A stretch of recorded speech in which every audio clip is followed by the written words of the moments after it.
தேவ வசனத்தில் உண்டாகும் பொறுமையினாலும் ஆறுதலினாலும் நாம் நம்பிக்கை உள்ளவர்களாகும்படிக்கு முன்பு எழுதியவையெல்லாம் நமக்கு போதனையாக எழுதி இருக்கிறது.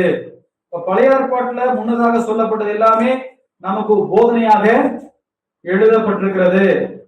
அப்ப கடந்த காலத்தில் நடந்த சம்பவம் நமக்கு ஒரு நல்ல ஒரு லெசன். எதுக்குன்னா கானான் தேசத்துல போய் சேரணும் அப்படின்னா அவிசுவாசம், முறுமுறுப்பு, அவநம்பிக்கை, கீழ்ப்படியாம இதெல்லாம் என்ன செய்யக்கூடாது, இருக்கக்கூடாது.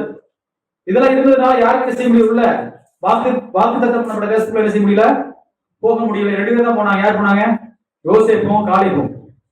ஏன்னா அவர்கள் யார் மேல் நம்பிக்கை வச்சிருந்தாங்க? கர்த்தர் பேர்ல நம்பிக்கை வைத்திருந்தாங்க. அப்ப அவிசுவாசம், முறுமுறுப்பு, அவநம்பிக்கை, கீழ்ப்படியாம இருந்துச்சு அப்படின்னா வாக்கு தத்தம் நம்ம தேசத்துக்கு என்ன செய்ய முடியாது, போக முடியும். இதெல்லாமே நமக்கு ஒரு நல்ல லெசனாக இருக்கிறது.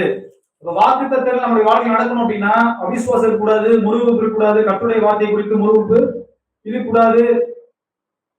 தேவனுடைய வார்த்தை என்ன செய்யணும், கீழ்ப்படிய வேண்டும். அவர் என்ன சொன்னால் அப்படியே என்ன செய்யணும், ஒபே பண்ணணும், கீழ்ப்படியணும். கீழ்ப்படிதான் வாக்கு தத்தங்கள் நடக்கும்.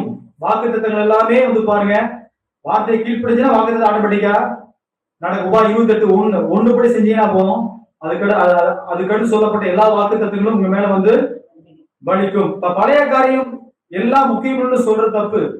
சிலர் பாருங்க பழைய ஏற்பாடே தேவைன்னு சொல்றாங்க. அது வருத்தக்க ஒரு காரியம். அவங்க விசுவாசிச்சதுதான் அது நமக்கு ஒரு பெரிய ஒரு பாடமாக இருக்கிறது. பழைய ஏற்பாட்டுல அதுல பாசிட்டிவ் இருக்கு, நெகட்டிவ் இருக்கு. இது எல்லாமே நமக்கு ஒரு பெரிய பாடமாக இருக்கிறது.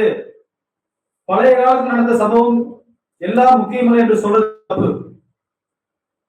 ரெண்டாவது பாருங்க, நம்முடைய பிள்ளைகளுக்கு அதை நம்ம என்ன செய்யணும், போதிக்க